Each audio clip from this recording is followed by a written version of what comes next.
delle conferenze episcopali d'Europa abbiamo dedicato diverse assemblee plenarie agli aspetti della problematica della famiglia.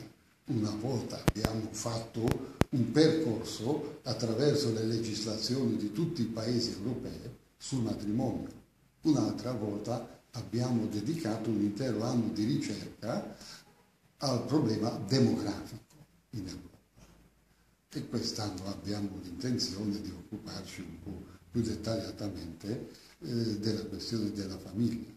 A proposito della famiglia abbiamo anche una esperienza molto preziosa nel dialogo con le chiese ortodosse europee. Abbiamo avuto un forum cattolico ortodosso nella città di Trento alcuni anni fa sulla famiglia. E anche se sul matrimonio ci sono delle differenze di opinioni anche all'interno del mondo ortodosso, sulla famiglia c'è un consenso molto largo e molto forte, come pure sull'apprezzamento della vita umana che deve